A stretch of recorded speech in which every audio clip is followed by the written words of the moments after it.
kan ngomongin soal yang sifatnya ini ya multi pihak dan sebagainya. Tapi kan percuma nih mau konsepnya bagus-bagus tapi nggak nyangkut ke anak muda, bro. Iya nggak? Lo kalau nggak koperasi jujur lo apa di benak lo tuh? Satu biasanya SMS yang pinjaman. Kami dari koperasi. Ya. Itu aja sudah terbelakang. Kenapa tidak via WA gitu? SMS aja.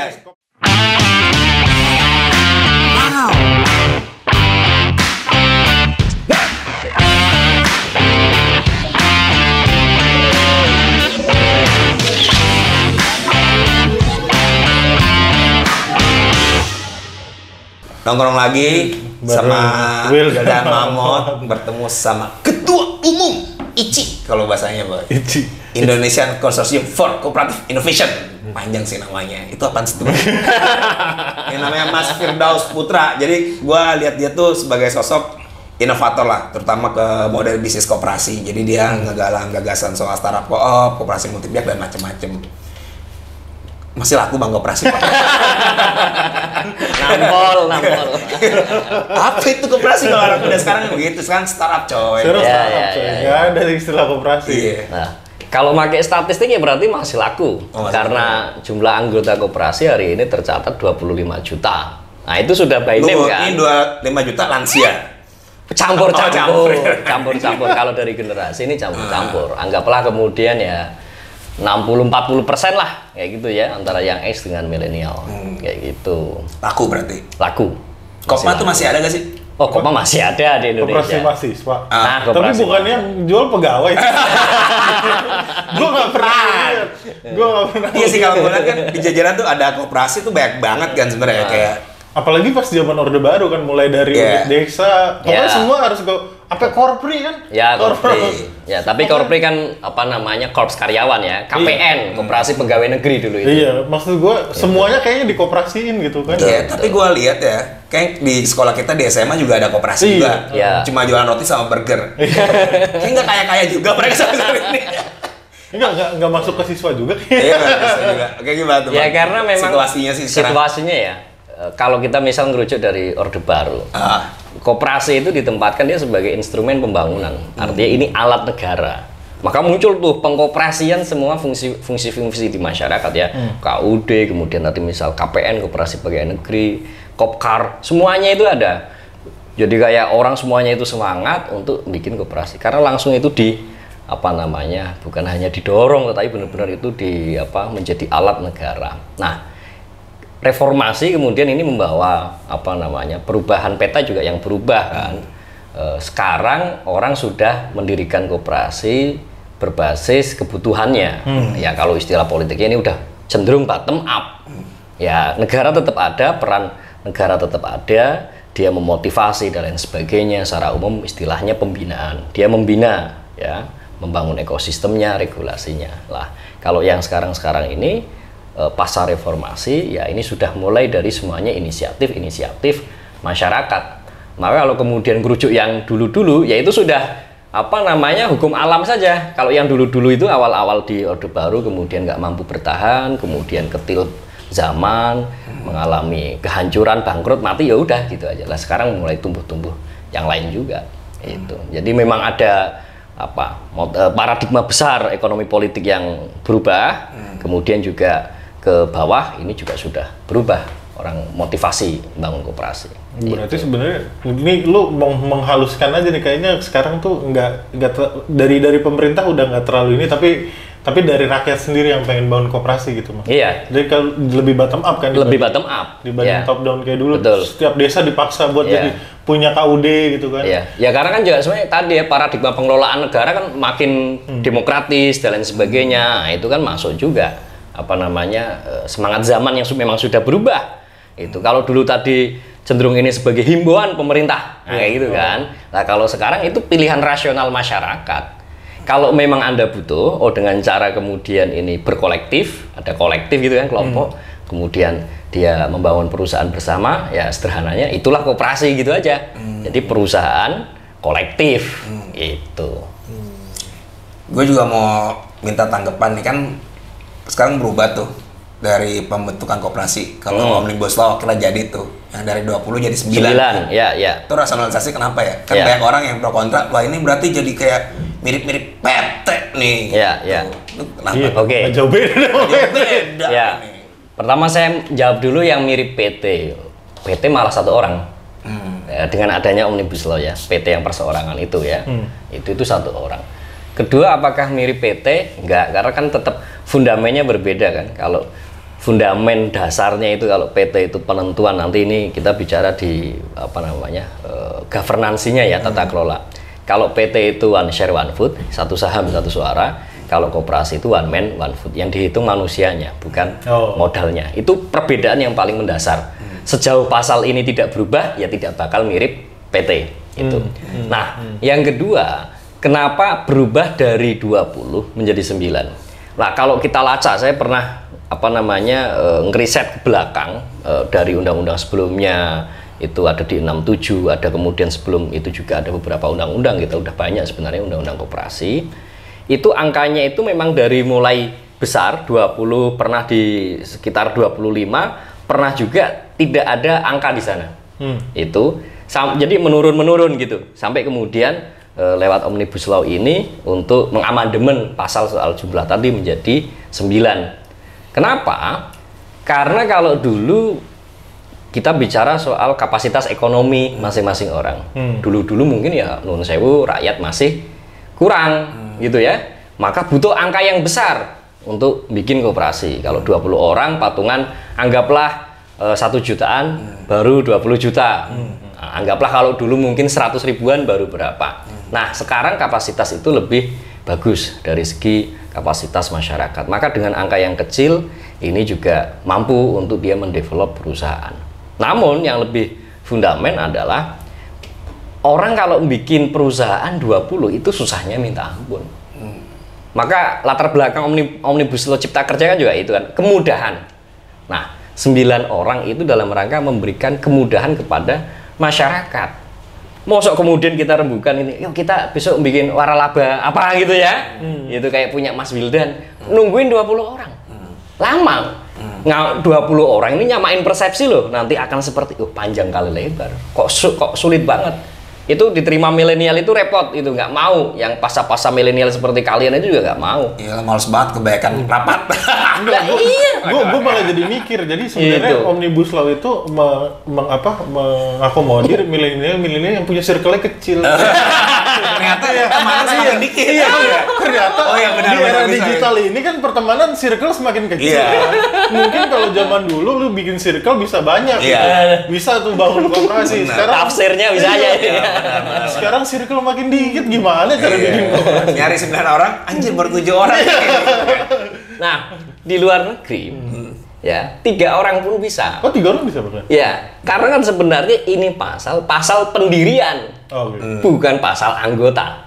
Ya, dan ini menjadi debat di masyarakat. Mungkin sampai sekarang juga ada sebagian meskipun ini diketok palu mengeluh, kok 9 orang sih, gitu kan pada ngeluh. Enggak, itu pendirian. Artinya untuk mudah, meskipun nanti Anda itu punya kemampuan proyeksi anggota kita nambah dalam rangka ini, dalam rangka itu, cukup yang menghadap itu mendirikan pertama 9 orang. 3 bulan, setahun berikutnya jumlah anggota Anda nambah gara-gara bisnisnya juga ini besar menjadi 100, itu nggak ada soal. Itu jadi ini hanya pasal pendirian. Itu makanya tadi saya pernah ngeriset, ya ini data saya udah lupa, tapi saya pernah nge-track beberapa negara, saya kumpulin semua itu. Itu kayak Singapura 5 orang, itu di beberapa Kanada, Eropa itu 5 orang, itu lebih kecil. Karena sebenarnya dulu aspirasi kita ataupun aspirasi saya misalnya sama teman-teman yang lain itu 3 orang. Saya pernah ngelempar itu di Kompas, saya nulis itu adalah pendirian koperasi cukup 3 orang. Wah, itu lebih enak lagi, cepet kayak gitu. Iya sih. Berarti temannya Mas Firdaus nggak lebih dari 5. Iya, waktu itu ya. Iya, makanya susah. Ini ngomong-ngomong koperasi kan udah makin ramping lah gue bilang. Dan secara kepioneran mungkin lebih mudah diinisiasi anak-anak muda sekarang. Tapi bisa nggak sih maksudnya koperasi ini bertanding gitu dengan model bisnis startup yang pakai corporate gitu? Karena gue lihat juga berapa artikel lo ngomong startup co-op ini zat dan konsep macam apa sih sebenarnya kayak gitu? Startup co-op. Jadi startup co-op itu ya startup sama co-op kan. Co-op itu koperasi, startup. Jadi kalau per definisi bisa kita bilang startup co-op itu koperasi dengan model bisnis startup. Atau kemudian startup dengan basis kelembagaan koperasi. Nah, itu tinggal mau kita ngelihat dari view yang mana ya, startup co-op. Jadi kenapa kemudian kita menggulirkan model koperasi startup? Gara-gara merespon tadi, wah ini ada gelombang baru ya, gelombang model bisnis yang baru. Nah, pertanyaannya kemudian, kenapa koperasi juga tidak mengadaptasi model bisnis seperti itu? Nah, kenapa? Agar lebih akseleratif dia. Nggak bisa, kalau yang konvensional saja, kita nggak bicara produk ya. Karena pas saya lihat, oh ya ini bukan soal produk, ini soal model bisnis. Ya misal kayak punya si Wildan, bisnisnya kalau dari produk, loh, Anda jualan gorengan. Oke. Kalau Anda jualan gorengan, apa bedanya sama PKL-PKL yang lain? Tapi model bisnis dia yang polanya adalah waralaba, yang memungkinkan kemudian dia bisa akseleratif ataupun eksponensial. Lah sama pun model bisnis yang sama ini bisa diintrodusir masuk ke koperasi. Kenapa? Nah, barulah di sana akan menjadi engage gara-gara anggaplah ada para pewaralaba tadi, dia juga anggota. Nah, sesederhana itu andai kata kita sudah pakai contoh-contoh bisnis nyatanya seperti itu. Kita belum bicara yang teknologi gitu, tapi pada produk yang biasa saja, taruhlah itu gorengan dengan model bisnis tertentu, misalnya waralaba, dia bisa akseleratif. Kayak gitu. Tolong ntar kirim nomor rekening. Terima kasih. Tapi saya sampai sekarang belum pernah nyicipin gorengan. Saya khawatir asin. Nih, kalau saya malah mau nanya gini, kan pernah dengar gak sih kayak model-model beberapa startup tuh yang menghubungkan para investor, bahkan dia bisa 20 atau 50, tapi mereka bukan bikin PT, bukan bikin koperasi, malah bikin PT gitu. Misalnya kayak mengakuisisi satu Indomaret gitu, tapi bikinnya malah PT gitu, bukan malah bikin koperasi. Padahal secara kuantitas cukup banyak gitu, cukup banyak yang di itu. Cuma apakah akhirnya kenapa akhirnya ini terjadi gitu? Kalau menurut, kenapa mereka akhirnya nggak bikin koperasi aja gitu? Padahal kan itu lebih egaliter dalam tanda kutip kan ya. Dan sebenarnya juga apa sih yang diuntungin dari pendiri startup ya ketika mengambil koperasi ketimbang PT gitu? Juga harus tahu juga kan gitu. Kalau misal kasus yang awal tadi, ya ini cenderung literasi, ya literasi. Oh, mereka mungkin nggak memahami. Karena saya beberapa kali ketemu kalau misal teman-teman yang biasa di ekosistem cenderung perseroan, ya mau nggak ngerti koperasi itu seperti apa barangnya, ataupun nanti operasionalnya seperti apa sih? Itu. Beberapa teman Facebook nanya, yang benar-benar dia adalah nggak pernah bersentuhan dengan koperasi. Oh, literasi berarti memang mereka nggak ngerti. Mereka mikir itu kayak governance-nya nanti gimana sih, bedanya dengan PT seperti apa. Nah, itu kan pada proses pengambilan keputusan menjadi, kalau saya koperasi saya 2 kali kerja. Ya, ini kebiasaan saja. Kalau saya udah PT, wah kami udah pengalaman PT itu gini-gini, governance-nya gini, gampang. Ya sesederhana itu. Yang kedua adalah, ini beberapa tahun ke belakang, ya tadi ada masalah pendiriannya itu ada kerumitan-kerumitan tertentu.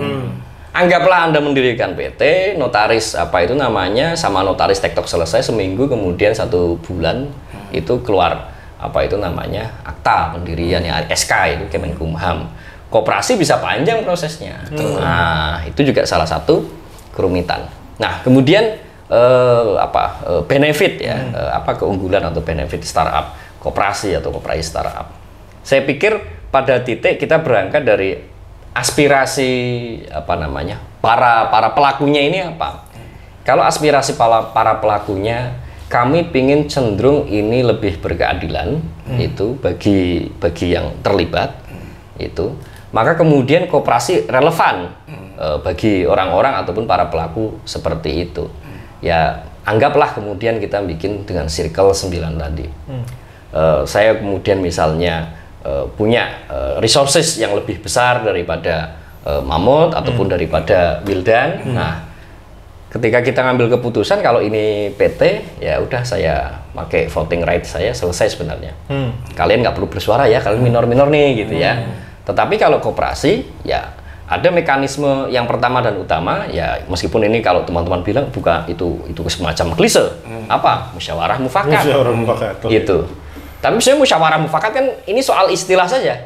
Kalau kemudian apakah ini sangat canggih-canggih disebut sebagai demokrasi deliberatif, dan itu adalah kelanjutan ataupun evolusi yang sangat maju dari demokrasi prosedural. Itu kan soal mindset saja, sehingga semua bisa dibicarakan. Mana yang resource-nya kecil, mana yang resource-nya besar, nggak berpengaruh, tetapi keberlanjutan bisnis itu mau ke arah mana dan lain sebagainya itu yang lebih penting bagi semua para pihak.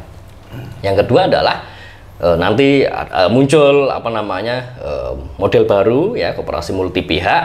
Nah, itu memungkinkan kita mengagregasi banyak pihak dalam satu ekosistem itu untuk terlibat di dalamnya, itu dalam satu wadah, satu payung tadi itu. Jadi anggaplah itu ada misal founder, ada kemudian engineer, ada kemudian partner atau mitra, user, ini bisa diwadahi dalam satu payung koperasi. Gue rasa mungkin gara-gara itu kali ya. Soalnya kalau bikin PT kan lu bisa dibilang CEO, tapi kalau koperasi coba bilang ketua koperasi. Makanya mungkin harus lebih keren kayaknya. Sebenarnya di term simbolik di undang-undang ya, di undang-undang pun nggak mengatur sampai seperti itu. Undang-undang cuma ngomong pengurus itu berapa? 3 orang. Jabatannya nggak ada. Oh, nggak ada. Berarti bisa dibilang CEO koperasi dong. Bahkan mau jabatannya asumsi berarti kan semuanya shift ya. Ya nggak ada masalah. Jadi itu kebiasaan.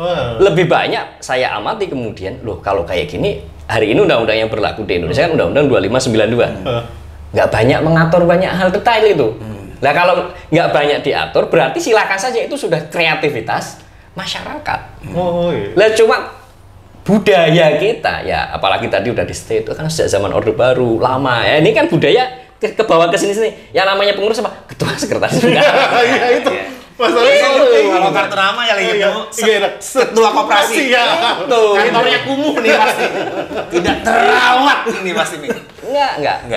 Jadi boleh saja langsung CEO, COO, kemudian misal CFO, silakan. Oh, boleh juga. Itu enggak dikunci, enggak ada aturan gitu. Yang dikunci cuma jumlah. Ya, soalnya di kartu nama jelas. Iya, jadi keren. Belum mending gue bikin PT lah kan gue bisa jadi CEO ya. Sekarang orang semua berlomba-lomba jadi CEO, jadi co-founder, jadi founder. Kadang-kadang sesederhana itu alasannya. Iya. Nah, termasuk kayak founder co-founder ya. Nah, founder co-founder ini lembaga kami sedang melakukan riset ya. Kita sedang mendorong gagasan baru, konsep baru, apa yang namanya hak asal usul.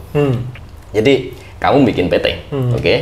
Kamu sebagai seorang founder itu bisa men-state untuk kemudian dikunci menjadi golden share atas hak kekayaan intelektualmu dalam model bisnis yang menurut kamu ini sangat unik banget nih, ya itu bisa. Koperasi itu nggak ada yang seperti itu. Tapi apakah aturan melarang? Nggak ada aturannya. Bisa aja ya, berarti bisa. Jadi tadi ini lebih banyak praktek budaya saja. Kan logika hukum itu sejauh ini nggak ada pengaturan, berarti itu sudah diserahkan kepada masyarakat melalui anggaran dasar. Riset sementara ini kita bikin jajak pendapat adalah banyak. Hampir sekitar 90% koperasi memang tidak pernah mengatur hak asal usul. Ini hubungannya apa? Penting sekali. Founder hubungannya dengan entrepreneurship. Iya, betul. Artinya ketika tidak diatur, koperasi tidak menghargai praktek entrepreneurial. Itu atas gagasan, ide, energi, effort, semuanya itu. Yang padahal kalau kita bikin bisnis realnya, misal 3 tahun ke depan itu nanti bangkrut, kita yang kelenger sebagai awal-awal founder ini. Ketika ada utang, mikir juga nanti gimana gitu. Belum ini dampak psikologis kepada saya, pendirinya. Belum juga ketika saya bikin awal-awal kan si perusahaan ini nggak punya reputasi. Yang saya gadekan reputasi pribadi tuh. Saya bikin kerja sama Mamut, saya minjem duit atau investasinya Wildan. Reputasi pribadi. Ketika bangkrut, rusak boleh jadi nih kalau urusan nggak beres, rusak hubungan. Semua yang digadekan adalah reputasi awal atau personal garansinya pendiri. Kok itu nggak diapresiasi? Kita mulai mikir, nggak bener ini. Ini kalau ketemu sama yang tadi milenial, pasar milenial, kalau prakteknya masih begini, nggak mau mereka. Iya, nggak keren. Nggak keren. Nggak keren juga. Itu kalau 3 tahun bangkrut. Kalau berhasil cuma dapat 3 M.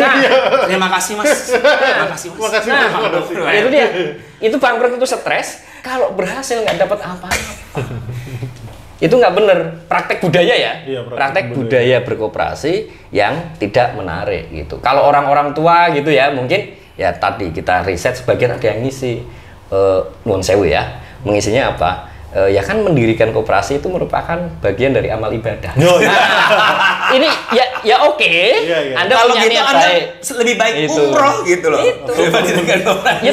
Ya tapi nyatanya ada yang berpandangan Berhiasan seperti kayaknya. itu. Sehingga merasa nggak perlu yang namanya pendiri tadi memiliki hak asal usul dengan insentif material dan imaterial tertentu. Ya karena udah nilainya dia bagi dia ibadah ya.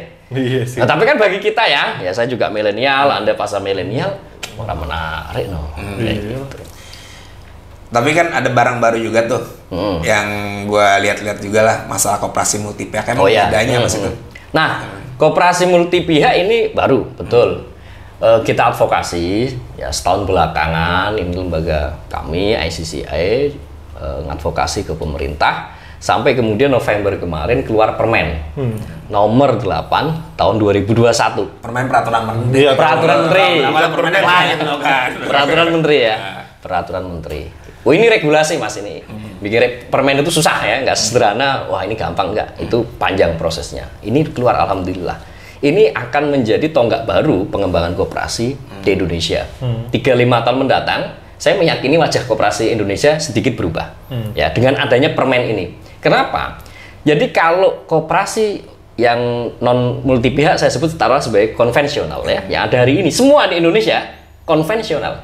Karena kalau para skolar di barat memang menyebutnya ini modelnya adalah tradisional co-op. Baru kemudian multi stakeholder co-op atau hybrid co-op, koperasi hibrida. Itu yang multi pihak. Bedanya apa? Kalau kemudian anggaplah ini kita bicara sektor pertanian. Oke, misal Anda petani, saya bukan petani, saya kelas menengah. Tapi kan makan padinya Anda, makan produk-produknya Anda. Ya. Kemudian kita di Indonesia bolak-balik bicara, lah petani ini kurang modal, kurang ini untuk ini sehingga kualitasnya turun dan lain sebagainya.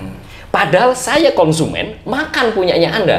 Kenapa nggak kemudian saya diajak serta sih masuk ke koperasi Anda sehingga saya juga bisa berkontribusi modal. Dalam yang konvensional model itu jarang dilakukan. Itu. Kenapa? Karena bukan petani ya. Karena bukan petani jawabannya. Sesederhana itu. Itu. Loh nanti kalau dia masuk bukan petani, konsumen terus ikut-ikutan voting misal. Kan bukan petani. Itu satu pihak. Nah, di multi pihak memungkinkan berbagai modalitas yang ada tadi, misalnya saya konsumen, ini investor, ini petani, kita ketemu jadi satu. Itu berarti saya peran adalah consumer, buying produk itu, selain bahwa saya juga ada kapital yang masuk, Anda produsernya, berarti labornya, tenaga kerja, Anda kapitalnya, itu gabung jadi satu. Bahkan tengah-tengahnya bisa kita hadirkan lagi entrepreneur. Entrepreneur itu belum tentu petani loh. Nuwun sewu. Kalau hilirisasi produk itu ya, itu kan kadang butuh market insight yang mendalam. Belum kita bicara teknologi pasca teknologi pangannya, itu kan rumit gitu ya. Nah itu kan butuh juga sosok entrepreneur. Nah dalam kooperasi multi pihak, entrepreneur dia berdiri sebagai satu kelompok, saya konsumen berdiri sebagai kelompok, Anda petani berdiri, misal Anda petani jumlahnya 1.000 orang, saya konsumen karena konsumen jumlahnya saya adalah 50.000 orang. Wildan misalnya tadi adalah investor, jumlahnya misalnya hanya 10 orang. Kalau yang konvensional model kita voting kan, Ya, satu orang satu suara. Yang menang siapa? Ya yang petani 50.000 kan? Enggak, konsumen. Oh konsumen 50.000 sorry. Yang tadi paling banyak. Iya. Koperasi multi pihak enggak. Oh oke. Anda Jadi punya hak di-grouping. suara, Anda core bisnis nih. Anda punya hak suara, anggaplah 35%. Entrepreneur anggaplah 20%. Kemudian si siapa itu namanya investor anggaplah 30%. Sisanya konsumen. Kayak gitu. Jadi yang jumlahnya besar belum tentu menang. Tetapi dilihat dari siapa yang menjadi backbone dari bisnis itu. Core-nya siapa? Kan petani. Entrepreneur butuh teknologi, butuh insight pengelolaan jangka panjang, kapital. Baru kan kemudian penerima manfaat akhir itu adalah saya kan. Pengen padinya bagus, misalnya organik atau produknya bagus, ini itu dan lain sebagainya. Kayak gitu. Itu multi pihak. Di Indonesia kalau dikatakan apakah ada ya belum, peraturan aja baru kemarin. Tapi itu bagus banget. Tadi kan ngomongin soal yang sifatnya ini ya, multi pihak dan sebagainya. Tapi kan percuma nih mau konsepnya bagus-bagus tapi nggak nyangkut ke anak muda, bro. Iya nggak? Lo kalau nggak koperasi jujur lo apa di benak lo tuh? Satu, biasanya SMS yang pinjaman. Kami dari koperasi Ya. Itu aja sudah terbelakang. Kenapa tidak via WA gitu kan? SMS aja. Kami koperasi simpan pinjam bisa melakukan. Terus beberapa kasus penipuan. Maksudnya terus isinya orang-orang tua gitu. Dan kalau ke kantornya tuh kayak uji nyali lah. Jelek gitu ya. Mohon maaf ya, tapi kita ngeliat tuh juga nggak menarik. Bahkan koperasi-koperasi itu nggak punya fasilitas yang sekarang kan kalau anak-anak muda tuh juga nggak cuma kerja di kantor doang, tapi juga pengen kantor yang nyaman juga, yang keren juga gitu kan. Dan koperasi kayak buat saat ini gue belum lihat ada yang kayak gitu. Bahkan jujur aja bro, kemarin gue diundang di salah satu forum koperasi gitu kan, gue nggak usah sebutin lah. Jelek banget kemejanya. Kemejanya lo tau kan, lo kemeja-meja kayak gitu kan, maksudnya seragamnya gitu. Iya seragamnya, maksud gue bagaimana anak muda mau incas, bahkan di level fashion yang simbolik aja itu tidak nggak ekspresikan, nggak keren gitu kan. Nggak, maksud gue kalau bisa tampilannya fashionnya keren atau macam-macam branding keren, ya kita bangga gitu kan. Gue orang koperasi, kalau sekarang gue orang koperasi. Wah, lo mau ini ya? Non IG material. Iya, jadi nggak IG material. Bahkan kartu namanya saja tidak ada yang bagus. Kartu nama mereka gitu. Oke. Itu gimana? Buliannya sudah. Udah. Oke. Nah, pertama gini, ini kita bicara existing condition ya. Existing conditionnya betul seperti itu. Kenapa? Karena dari demografi kita itu anggota koperasi rata-rata, ini belum ada riset, tetapi saya masuk beberapa kemudian nanya database keanggotaan kamu kalau ini kita babar dengan 4 generasi itu ya, baby boomer, X, kemudian milenial pasca, berapa persen? Di angka 60-70% itu adalah baby boomer dan X. Nah, sisanya baru kemudian milenial dan pasca milenial. Nah, yang terjadi di lapangan, milenial dan yang pasca ini, dia rata-rata belum menjadi, taruhlah pengurus dan lain sebagainya, untuk bisa mengintervensi berbagai keputusan. Tim hore aja. Tim hore ya. Mungkin ya masih pelengkap penderita, ataupun ikut-ikutan gitu. Belum dia menjadi pejabat strukturalnya koperasi. Belum. Itu. Nah, namun kemudian fakta yang ada, demografi kita, ya ini kalau misal kita pakai yang milenial dan pasca milenial, ini hasil BPS itu kan di 56%. Kalau Alpha Modi ikutkan sekitar 63% yang masih mungkin hari ini bayi, balita dan lain sebagainya. Nah, pemerintah hari ini sedang mendorong agar masuk ke sana. Afirmasi terhadap anak muda ini sangat kuat. Nah, itu kemarin juga disampaikan langsung sama Menteri.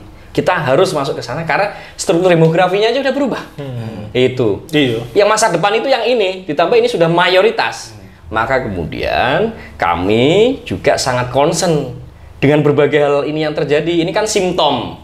Di belakangnya berarti ada apa ini? Simptom yang munculnya tadi kantorin nuwun sewu, mungkin chatnya biasa aja, stylenya begitu, dari simbol-simbol aja kan gejala-gejala di permukaan. Di belakang itu apa? Inovasi koperasi itu nggak berkembang. Nah, inovasi kan layernya macam-macam. Lebih gede lagi ya. Itu ya salah satunya kalau ini nanti salah satu di strategi branding, misal logo ya, gitu ngaruh. Itu kan, Anda tahu sendiri kemampuan. Pasti ada padi dari kapas tuh. Kenapa sih ada itu? Salah satunya seperti itu. Nah, inovasi di belakang ini nggak berkembang. Itu kenapa saya sama teman-teman mendirikan ICCI untuk mendorong praktek-praktek inovasi di koperasi. Mau dari inovasi kelembagaannya, tadi multi pihak itu sudah kita goalkan. Inovasi di bisnis lah, kalau inovasi di bisnis layernya lebih banyak lagi. Itu. Nah, ini mungkin ya kita akan menjumpai wajah-wajah baru 10 tahun mendatang. Setelah yang si milenial, pasca milenial, dia mulai engage masuk ke koperasi, wah benar-benar ini ada proses regenerasi.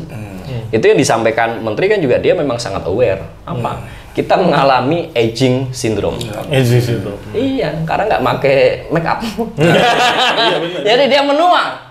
Lah kalau menua ya memang ini harus operasi plastik kan. Ya minimal di brandingnya dulu aja lah. Ya. Jadi gua sama Mamot ini bang, tuh punya spiritnya mungkin di generasi gue ya. sukses di usia muda gitu. Oke. Tadi lo lihat aja, tadi lo cerita di pengalaman kalau koperasi itu bahkan 3-4 tahun tuh masa berjuang-berjuang. Ya. Kan berapa? Semua bisnis rata-rata kan Semuanya siklenya kayak dan gitu. foundernya juga ini ya, kadang juga nggak dapat gaji atau apa buat itu. Jadi pertanyaannya apa, Mang? Pertanyaannya adalah bisa kaya nggak sih? Bisa kaya nggak sih di koperasi gitu? Tahu kan kalau misalnya sekarang Elon Musk aja kaya gara-gara bikin PT bukan bikin koperasi. Iya.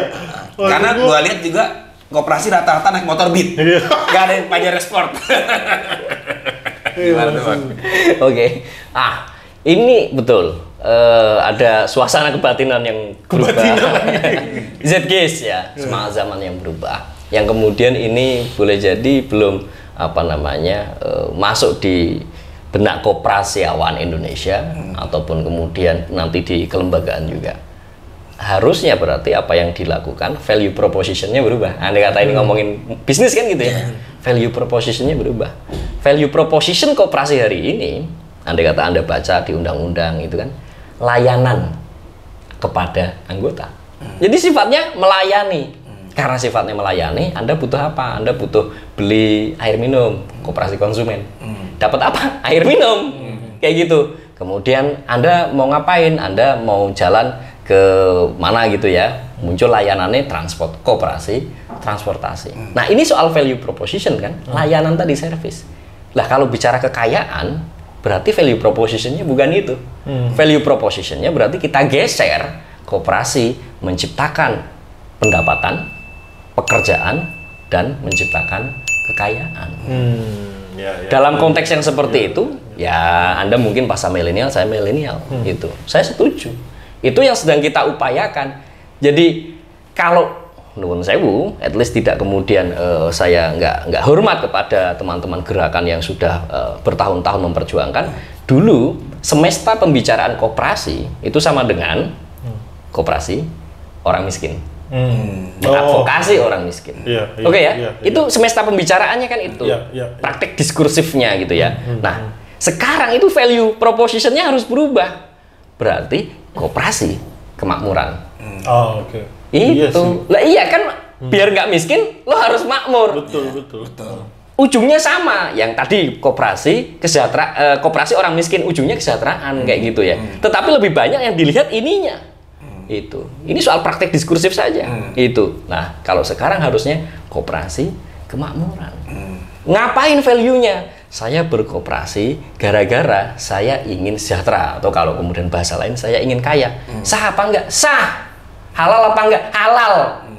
Ya itu juga dalam tradisi agama saya, Nabi Muhammad bilang ya andai kata Anda bisa kaya, kenapa tidak? Dengan kekayaan Anda bisa kemudian membuat sesuatu sedekah, kan lebih banyak manfaat yang disebar. Itu. Jadi value proposition itu yang harus digeser. Itu hubungannya sama apa?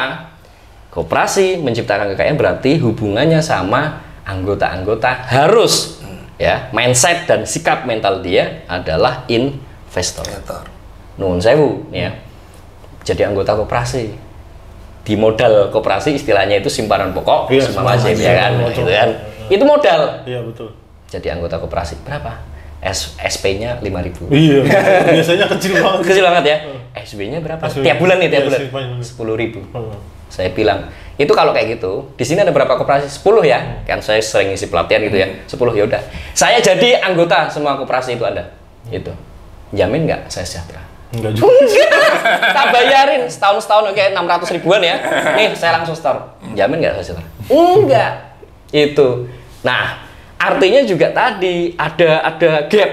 Ada gapnya jauh gitu. Ngomongin kesejahteraan, tetapi variabel inputnya salah satunya adalah modal cilik. Terus membayangkan lo sejahtera punya pabrik. Hello. Nggak bakal mungkin. Itu. Kalau Anda membayangkan, misal petani gitu. Anda membayangkan sejahtera. Bahwasanya rantai nilai dari ekonomi ini hulu hilir. Lebih banyak di hilir. Hilir itu nanti butuhnya misalnya apa? Factoring. Itu kan. Bikin pabrik dan lain sebagainya. Gede kan investasinya kan? Betul banget. Berarti juga dia butuh untuk seed kapital gede juga, agar kemudian dia bisa makan, ngambil itu nilai yang di hilir. Nah kalau di kita praktek ya lagi-lagi budaya koperasi di kita pinginnya itu naruh modalnya kecil, nanti ketika di akhir tahun bilang SHU-nya pengen gede. Orang mungkin, nggak mungkin. Ya iyalah, patungan 5.000. Makin banyak orang, kue ekornya mah kecil. Aduh, makin harap gede. Gitu. Oh itu tapi bagus, itu namanya solidaritas kemiskinan. Ya kadang-kadang itu mindset koperasi Iya. yang dulu solidaritas antara orang-orang miskin udah gitu kan tadi. Tapi siapa tahu ada program kementerian yang akhirnya abang support gitu ya abang lah. Oh ya, ya kalau sekarang posisi saya kemudian lembaga saya, kami dalam posisi membersamai pemerintah ya dalam konteks ini Kementerian Koperasi. Agenda reformasi misalnya ya ternyata lebih enak kemudian untuk bisa langsung kita kawal bersama gitu daripada mungkin saya ambil posisi di luar ya teriak-teriak, wah itu bisa panjang kali lebar. Lah ketika kita langsung dalam posisi mengadvokasi, membersamai gitu ya, memberi advis-advis yang relevan bagi pemerintah, ya itu cepat. Ya tadi seperti permen multi pihak itu advokasi nyata. Itu advokasi nyata ya. Itu kita ketok palu hari ini, itu se-Indonesia langsung bisa kita intervensi. Gitu. Monggo kesimpulan Bapak. Ya emang ini kayaknya mindset gua dan semua orang saat ini kalau emang koperasi itu agak kuno ya, nggak keren dan segala macam, dan emang mungkin sejarah panjang koperasi yang membuat kita jadi kayak gini kayak tadi Bang Firdaus bilang bahwa ini suruhan Orde Baru dan akhirnya di era reformasi ini nggak jadi semakin keren dan segala macam. Tapi gue masih percaya sih bahwa koperasi itu adalah satu jalan untuk apa ya istilahnya penyeimbangan kekuatan gitu ketika akhirnya dunia korporasi yang sangat mengandalkan kapital melawan banyaknya stakeholder gitu di dalam, karena kan koperasi kan tadi one man one vote. Tapi gue jadi lebih realistis ketika akhirnya dengar konsep koperasi hibrida tadi, bahwa ternyata selama ini koperasi selalu tadi kan gue bilang koperasi selalu mengambil peran tuh mempertentangkan kapitalis dalam artian korporasi kan, koperasi versus kooperasi. Tapi jangan-jangan dengan koperasi hibrida ini mereka bisa dipertemukan gitu. Masing-masing stakeholder punya peran. Ketika akhirnya si petani nggak ngumpulin duit nggak akan cukup sampai kapanpun, butuh hadir stakeholder pembiaya atau konsumen yang akhirnya mereka bisa membantu hal itu. Dan akhirnya instead of petani menderita sendiri, jadi kayak maksudnya kumpulan kemiskinan terus jadi akhirnya nggak berkembang juga, malah jadi diselewengkan kadang-kadang kan banyak. Ya mereka akhirnya harus ada stakeholder lain yang membantu mereka akhirnya untuk maju juga. Jangan-jangan itu sih menurut gua akhirnya way out dari versus kooperasi dan kooperasi itu sih. Korporasi dan kooperasi gitu. Jadi kalau gua sebelum ini gua ngasih catatan juga sih tantangan kooperasi ke depan, tadi mungkin belum dibahas sama Mas Firdaus, karena gua ngeliat berapa perkumpulan koperasi itu diisi oleh politisi. Wah itu bukan beda cerita lagi tuh. Ini tantangannya akan jadi panjang kali lebar juga kan, yang notabene pasti mereka akan menjaga status quo di lembaga itu. Tapi poin pentingnya adalah menurut gue, karena ini ada semangat Zeitgeist baru dan anak-anak muda, seharusnya mungkin benar koperasi itu harus membenahi diri lah. Minimal kalau seandainya model bisnisnya belum banyak berubah, tapi hal yang secara simbolik itu berubah dulu. Karena dengan yang simbolik itu berubah jadi lebih keren, ya minimal persepsi anak muda tuh juga akan jadi kepo nih. Apalagi kan kalau gue gini, orang nggak mungkin nih belajar koperasi multi pihak ya, belajar startup koperasi itu nggak bakal. Dia bakal ngeliat satu contoh yang proven. Anjir koperasi bisa sekeren ini, baru gue ikut gitu sih. Jadi kayak zaman dulu startup itu harus ada satu dulu. Udah baru pada ngikut kan. Nah sekarang mungkin tantangannya ke depan adalah bikin satu yang benar-benar prototipe secara simbolik oke, dan mungkin pembelajaran model bisnis, kelembagaan dan sebagainya akan ngikut setelahnya. Karena gue percaya sekarang yang receh dulu lo bisa selesai, yang berbobotnya bakal ngikut. Yang penting FYP dulu di TikTok lah. Ya tapi kalau bisa kalau bikin TikTok jangan yang tua ya Mas. Orangnya udah gitu dengan seragam yang tidak bagus. Jadi thank you banget Mas Firdaus.